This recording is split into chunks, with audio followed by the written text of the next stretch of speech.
Video को like करके आगे शेयर जरूर कर देना। से मुसलसल मैं दोनों तरफ की गुफ्तगू सुन रहा हूं और बहैसियत गवर्नमेंट का अफसर होने के मुझे ये बात नहीं कहना चाहिए, लेकिन जज्बात के हवाले से मगलूब होकर के कह रहा हूं, मौलाना मैंने दोनों तरफ की गुफ्तगू सुनी है और मैं ऐलान करता हूं कि आप हक पर हैं, हक आपके साथ है और मैं आपकी फतह का ऐलान करता हूं।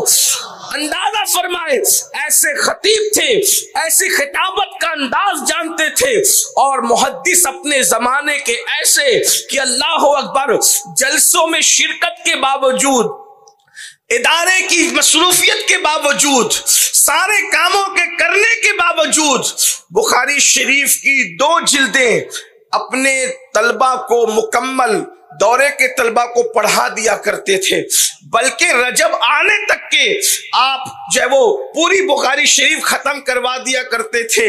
और उसके बाद हालात ये थे, अल्लाह अकबर, वो निकात अहदीस के हवाले से बयान फरमाते कि किताबों के अंदर मौजूद है, मुझे उस पर कोई गुफ्तगू करने के लिए इस वक्त टाइम भी नहीं है और ना उसका मौका है। तो वो खतीब भी हैं, वो अजीम मुहद्दिस भी हैं, वो अजीम मुफस्सिर भी हैं और वो अपने वक्त के अजीम जो है वो माशाअल्लाह बेहतरीन इंसान साज इंसान भी है।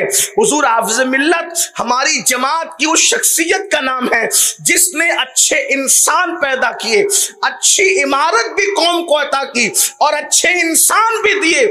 उनके बनाए हुए इंसान आज पूरी दुनिया के अंदर इंसान साजी का काम अंजाम देते हुए नजर आ रहे हैं। अगर हर मिंबर पर अल्लामा अरशदुल कादरी जैसा मुनाजिर बदअकीदों के सामने धारता नजर आता है तो ये फैजान हाफिज मिल्लत है। इसी तरीके से आप देखें, हुजूर मुफक्किर इस्लाम की शक्ल में अगर यूरोप में इस्लाम और सुन्नियत का परचम लहराया जा रहा है, ये इतना अजीम इंसान किसकी निगाह का परवरदा है? उसी को हुजूर हाफिज़ मिल्लत कहा जाता है। इसी तरीके से आप देखें, अल्लाह अकबर, और भी हमारी जमात के बड़े बड़े उलमा दानिश्वर, अगर तदरीस की दुनिया में सदरुल उलमा खैरुल अज़किया हजरत अल्लामा मोहम्मद अहमद मिसबाही साहब का नाम अगर लिया जा सकता है तो ये किसकी निगाहों का फैज है? हुजूर हाफिज़ मिल्लत रहमतुल्लाह अलैह की जात है।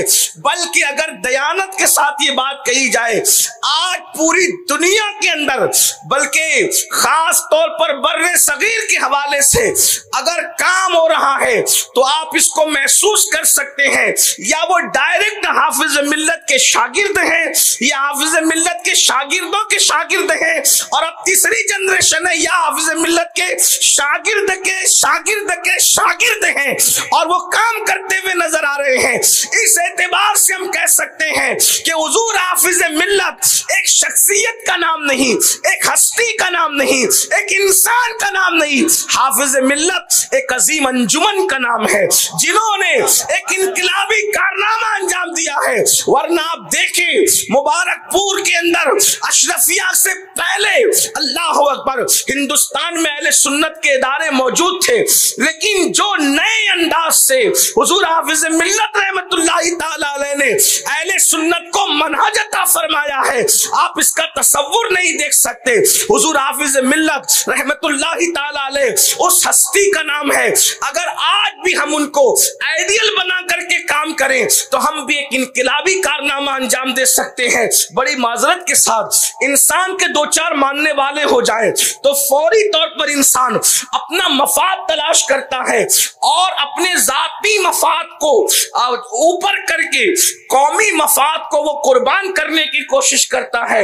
ऐसे इब्नुल वक्त लोगों की वजह से न मजहब का काम हो सकता है, न मुल्क का काम हो सकता है, न मिल्लत का काम हो सकता है। इंसान शुरू में तो चलता है मिल्ली मफाद के लिए मसलक का नाम लेकर, लेकिन जब थोड़ी सी कामयाबी मिलती है तो फिर वो अपने जाती मफाद की खातिर इल्ला माशाअल्लाह सब कुछ कुर्बान कर देता है। याद रखें, नाकामियों की सबसे बड़ी वजह इंसान के पास खुलूस का न होना है। है, इखलास का ना होना है। अल्लाह अकबर। दुनिया में हमेशा काम उन्हीं लोगों से हुआ जो बेलोस काम करते रहे, जिन्होंने इखलास के साथ काम किया। इसलिए कि मफाद के लिए काम करने वाले लालचियों के साथ उनका मफाद पीछे पीछे नहीं बल्कि आगे आगे जाता है, और जो इखलास की खातिर काम करते हैं फिर वो जिधर चलते हैं खुदा की मदद आगे होती है, उनका वजूद पीछे होता है। इस तरह से वो कामयाब होते हैं। हुजूर हाफिज़ मिल्लत रहमतुल्लाहि ताला अलैह को जिस वक्त हुजूर सदरुल शरिया रहमतुल्लाहि ताला अलैह ने फरमाया, मौलाना मैं बाहर ज्यादा रहा इसलिए मेरा इलाका बद मजहबियत का शिकार हो गया है, मैं मुबारकपुर के कस्बे में आपको मुंतखब करता हूं। हाफिज मिल्लत का जवाब था, हजरत मैं मुलाजिमत नहीं करना चाहता। जिनकी सोच ऊंची होती है उनके मकासिद बहुत बड़े होते हैं, और जिनके मकासिद बड़े होते हैं उनकी सोच बहुत ऊंची होती है। बड़ी माजरत के साथ मैं किसी का मजाक या किसी को तंज नहीं करना चाह रहा हूं, सिर्फ अपनी नई नस्लों को अपने बड़े बुजुर्गों की फिक्र बताना चाहता हूं। आज अगर किसी को कहीं पर मुकर्रर किया जाए तो वो पूछता है कि मुझे मिलेगा कितना, और हाफिज मिल्लत को कहा जा रहा है कि आपको जाना है तो उस्ताद से कहते हैं मैंने मुलाजिमत नहीं करनी। लेकिन चूंकि उस्ताद उस्ताद होता है, सदरुल शरिया बदरुल तरीका ने सिर्फ इल्म नहीं पढ़ाया था बल्कि अमल भी पढ़ाया था। वो खुद फरमाया करते थे कि लोग सिर्फ इल्म पढ़ते हैं, हाफिज मिल्लत कहते हैं लोग इल्म पढ़ते हैं, सदरुल शरिया से हमने इल्म भी हासिल किया है और अमल भी हासिल किया है। सदरुल शरिया जानते थे हाफिज मिल्लत को, जो बालिग होने के बाद से जिसकी कभी तहज्जुद फौत ना हुई हो उसे हाफिज मिल्लत कहते हैं। हुजूर हाफिज मिल्लत को क्या हमने समझा? हमने अपने बुजुर्गों के साथ शायद बहुत जुल्म किया कि हमने अपनी शख्सियात की असलियत को साइड में रखकर हमने सिर्फ कुछ रसूमात के हवाले से उनको जानने की कोशिश की। हाफिज मिल्लत ने जब कहा हुजूर मैं मुलाजिमत और मजदूरी नहीं करना चाहता, उस्ताद ने फरमाया मुलाजिमत के लिए आपको कौन कह रहा है? मैं तो खिदमत की बात की, आपको खिदमत करना है, दीन की खिदमत के लिए जाइए। आप अंदाजा फरमाए, फिर अल्लाह का इम्तिहान देखें, अल्लाह अकबर, खुदा की आजमाइश देखें।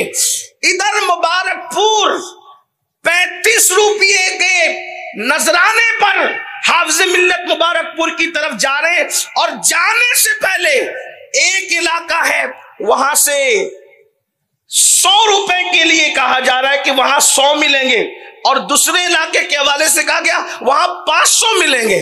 मुबारकपुर 35 रुपये में जाना तय हो गया। वो लोग क्या देंगे नहीं देंगे छोड़िए, लेकिन 35 रुपये के हवाले से बात होती है कि 35 रुपये दिए जाएंगे, और अभी सफर मुबारकपुर शुरू नहीं होता है। एक तरफ से 100 रुपए की तनख्वाह का ऑफर है, दूसरी तरफ से 500। लेकिन जब हाफिज मिल्लत तक बात पहुंचती तो फरमाया मेरे उस्ताद ने मुझे खिदमत के लिए मुबारकपुर सौंपा है, इसलिए अब मैं अपनी बात से फिर नहीं सकता। और 35 रुपये में पहुंचे। हालत यह है कि 4-4 महीने तक के तनख्वाह नहीं होती थी, उसके बावजूद भी हाफिज मिल्लत रहमतुल्लाहि ताला अलैह मुसलसल लगे रहते थे और मुस्तकिल काम करते थे। बल्कि अल्लाह अकबर, हुजूर हाफिज मिल्लत रहमतुल्लाहि ताला अलैह का हाल ये था, छुट्टियां होती तो सबसे आखिर में जाते, सबसे पहले तशरीफ ले आते, और हाल ये था कि असर की नमाज के बाद टहलने निकलते तो भी तन्हा नहीं जाते बल्कि शागिर्दों को साथ में लेकर जाते ताकि टहलने का वक्त भी जाया ना हो।